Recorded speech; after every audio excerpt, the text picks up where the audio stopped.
I don't care which side of the aisle you're on. It's chaos in the West right now, and we can't seem to see what's up and down, what's happening, and that has opened on all the levels. That gap to go, maybe we do move ahead with this. I mean, I tell me like 10, 20 years ago, if you said any country even hinted at we're going to come off the US dollar, I would imagine they're going to get hammered. Like, Well, that's not going to yeah. happen. Now it's like, oh, maybe it's happening. Well, and to your point, I started talking about this in 2019. I've done thousands of YouTube videos and they're all out there. Speaking of this, screaming about it in 2019, 20, and 2021, thousands of videos.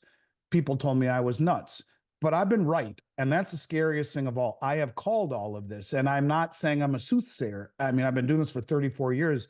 And a lot of the things that I have talked about as a company have been right, but never when I thought it would happen, because the things that we talk about are rooted in economics, mathematics, with a sprinkling of old school logic. They typically tend to come true, but never when we thought. The acceleration of the things that I've been talking about with BRICS and the petrodollar is startling to me. Most people don't even know what makes the dollar the world reserve currency. It used to be backed by gold, and until 1971, when Charles de Gaulle from France started to call our bluff, realizing we were printing more dollars than we had gold backing the dollar. Because at the end of World War II, we told the world, look, you take our dollars, we'll exchange them back to governments, not people, because it was illegal to hold gold in the United States from 33 to 74. But they said, look, you hold our dollars, it will be the world reserve currency, and we will always exchange them at a fixed rate of $35 an ounce for gold.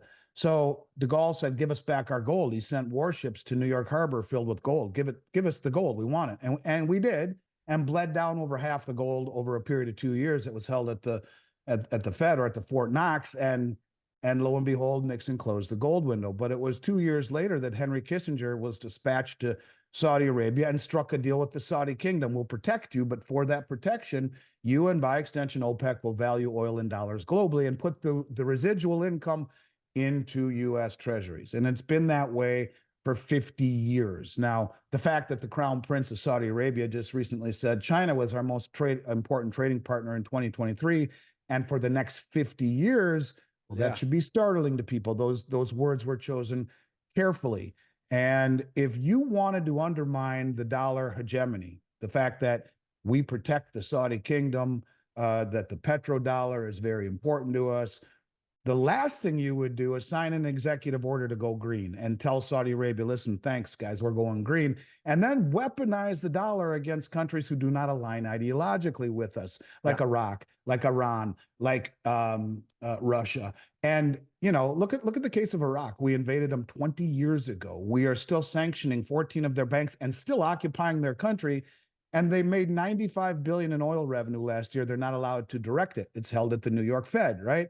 They asked for $1 billion at the end of 23. We said, not a good time, guys. So what did they do?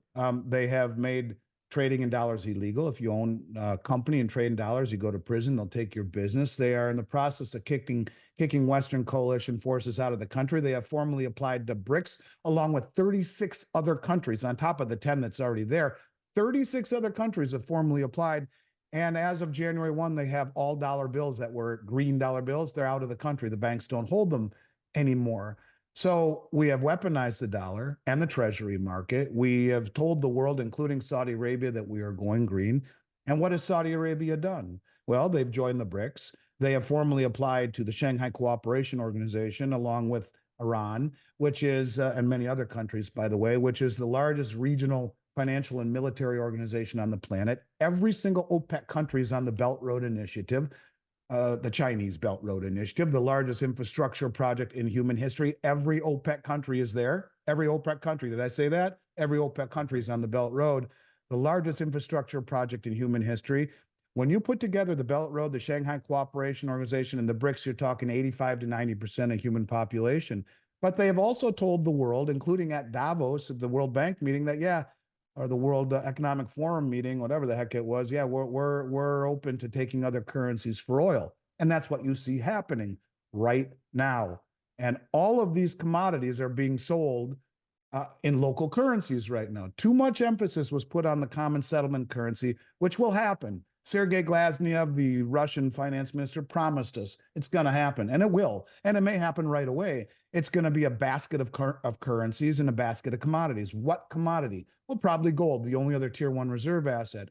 But it's happening. But instead, chipping away at the dollar's value is done in two ways. One, they trade in local currencies. China, as an example, just canceled huge wheat contracts with Australia and the United States and has replaced it with Russia, paying for it in yuan, which is immediately convertible into gold on the Shanghai Gold Exchange. What is gold? The only other tier one asset that we know will be backing a new system. So Russia sells its wheat to China for yuan, converts it into the only other tier one asset in the world, gold.